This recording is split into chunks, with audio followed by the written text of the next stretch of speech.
नमस्कार साथियों, बिहार में जो अभी संविदा और आउटसोर्सिंग पे काम कर रहे हैं, तो काफ़ी सारे विभागों की काफ़ी बड़ी खुशखबरी आ गई है। सैलरी बढ़ोतरी से लेकर के अन्य तमाम तरह के जो है विभाग की ओर से ऑफिशियल पत्र जारी किया गया।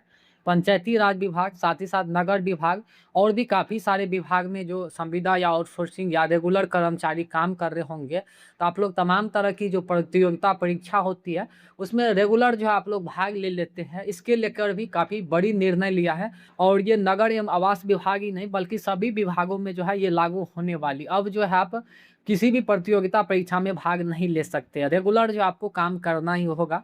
और साथ ही साथ जो स्वास्थ्य विभाग में उर्मिला से डाटा एंट्री ऑपरेटर होंगे, आप सभी का जो है 1 अप्रैल से सैलरी बढ़ोतरी का जो है निर्णय लिया गया है। इसके लेकर कौन-कौन से विभागों में जो सैलरी पुनरीक्षण होने जा रही है और कितना पुनरीक्षण होगी, आगे आप समझ लेंगे।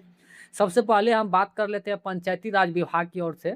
तो देखिए, पंचायत सचिवों का अंतर जिला स्थानांतरण यहाँ पर देखिए साफ क्लियर किया हुआ है। जो पंचायती राज विभाग में कार्यरत होंगे, तो पंचायत सचिवों का जो अंतर जिला स्थानांतरण है, शैक्षणिक योग्यता और स्नातक करते हुए ग्रेड 2000 से लेकर के 2800 रुपया संबंधित पत्र यहाँ पे जारी किया गया है। इसके बारे में समझ लेंगे। उपयुक्त विषयक पंचायत सचिवों की सेवा शर्तों के सुधार एवं अंतर जिला स्थानांतरण संबंधित कई आवेदन प्राप्त हुए हैं। पंचायत सचिवों की शैक्षणिक योग्यता के स्नातक स्तर की वृद्धि करते हुए तथा ग्रेड वेतन को 2000 से लेकर के 2800 करने का प्रस्ताव पर विभाग गंभीरतापूर्वक विचार कर रहा है। इसके साथ ही साथ वर्तमान में जारी जनगणना कार्य की समाप्ति के उपरांत पंचायत सचिवों के अंतर जिला यानी गृह जिला जो है स्थानांतरण से संबंधित विस्तृत परिपत्र और संबंधित सूची जारी कर दी जाएगी।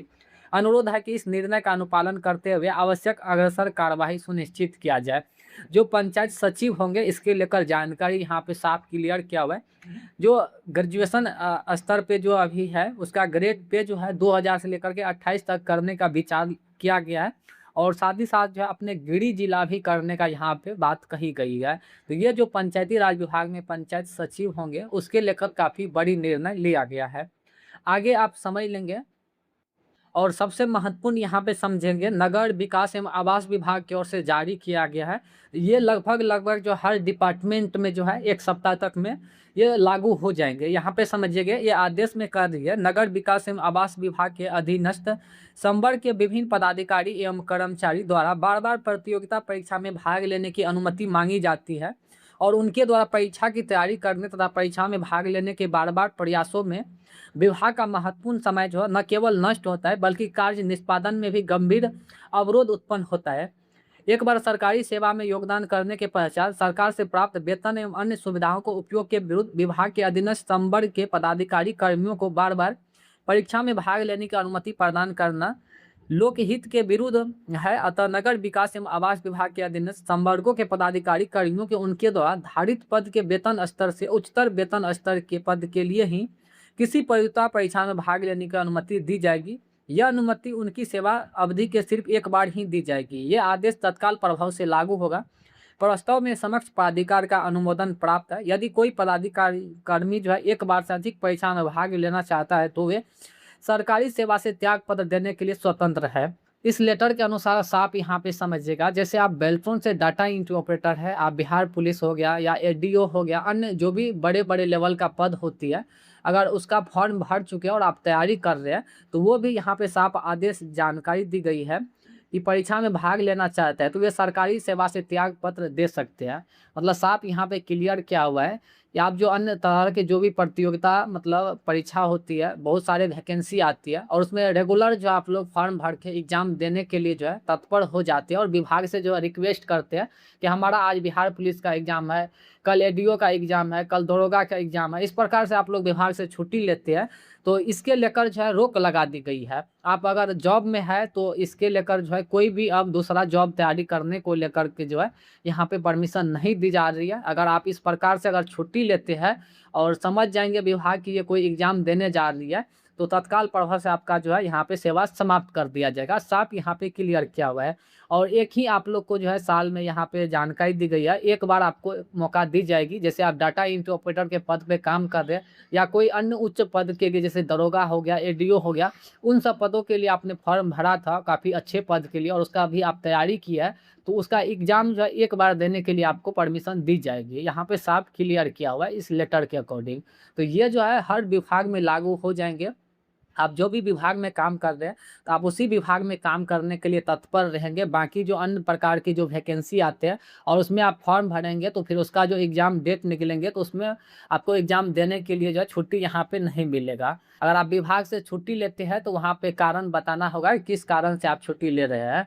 तो इस प्रकार से जो है काम बाधित होती है, यहाँ पे साफ क्लियर किया हुआ है। ये चीज़ पे रोक लगा दी गई है तत्काल प्रभाव से। अब बाकी ये जो है हर डिपार्टमेंट में बहुत जल्द लागू हो जाएंगे, ये चीज़ आप ध्यान में रखेंगे।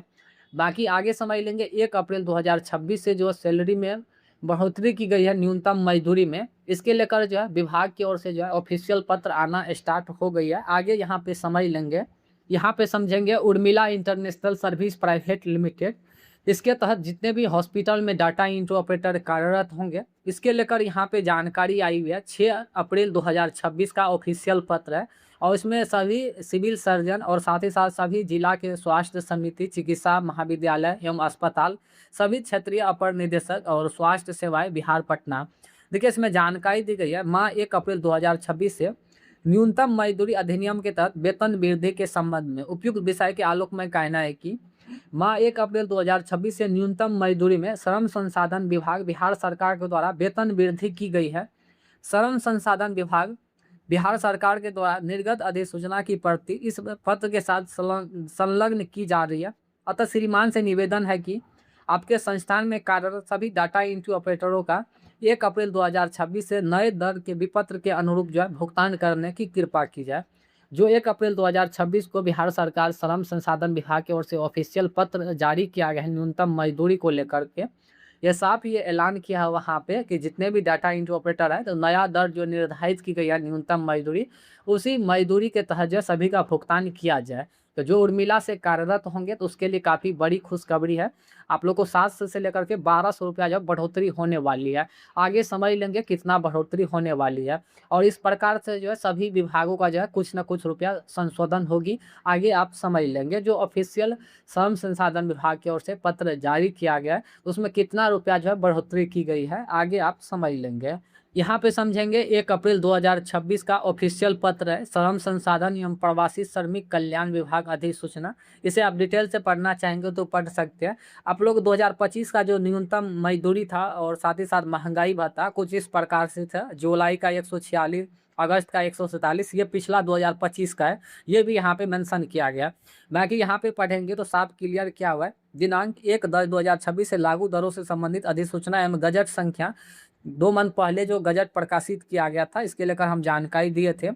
बाकी उसी के अनुसार यहाँ पे देखेंगे नया दर जो निर्धारित की गई है 1 अप्रैल 2026 से न्यूनतम दरों की जो है इस प्रकार से विवरण दी गई है। कामगारों की कोटि, साथ ही साथ यहाँ पे देखिए अकुशल, अर्धकुशल और कुशल और अति कुशल जो बिना पढ़े लिखे काम कर रहे उसको जो है 428 रुपया दिन का दी जा रही थी, उसमें 8 रुपया बढ़ोतरी की गई है, 436 रुपया आप ले सकते हैं।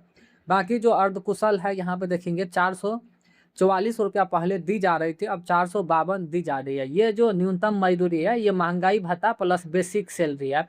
बाकी जो भी विभाग पे आप जो भी विभाग में काम कर रहे PF, PSC, other allowances, room rent जो भी है वो विभाग और बिहार सरकार पे डिपेंड है। बाकी जो महंगाई भत्ता और न्यूनतम मजदूरी है ये आपका बेसिक सैलरी हो गया।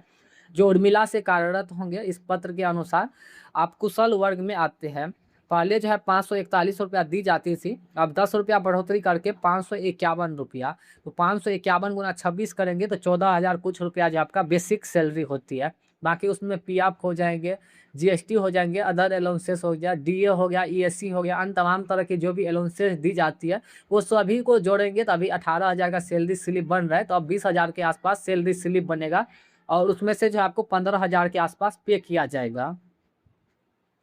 तो कुछ इस प्रकार से जो आप लोग का सैलरी बढ़ोतरी होने वाली है। अभी अगर आप लोग को 15,000 मिल रहा होगा 14,000, तो आप लोग को 15,000 15,500 के आसपास जो है पेमेंट अब मिलेंगे जीएसटी काट करके। और बाकी जो पीएफ मिल रहा है वो आपको मिलेंगे ही। बाकी जो अति कुशल होंगे जो संविदा पे काम कर रहे होंगे, पहले जो 660 रुपया दी जाती थी 672 की गई है। जो अति कुशल में आती है। तो उस प्रकार से आप अपना जो भी बेसिक सैलरी है उसको डिवाइड कर लेंगे 26 दिन से, तो आप अपना जो है समझ लेंगे, और बाकी जो भी अदर ईएससी और पीएफ दी जा रही है सभी को जोड़ेंगे तो आप सैलरी स्लिप के अकॉर्डिंग जो है समझ सकते हैं कितना बढ़ोतरी हुआ है और आप कितना आप लेने के लिए अधिकार है। तो इसके लेकर जो है स्वास्थ्य विभाग के जो उर्मिला के कर्मचारी है, इसके लेकर मंजूरी दी गई है। रिक्वेस्ट किया गया है बिहार सरकार से कि जो 1 अप्रैल से नया न्यूनतम मजदूरी निर्धारित की गई है उसी के अनुसार जो है भुगतान किया जाए। बाकी कामगारों की जो है कोटि यहाँ पे अन्य तमाम तरह के बहुत सारे मजदूर हैं और बहुत सारे काम है, तो सभी का जो इस प्रकार से विवरण दिया गया है।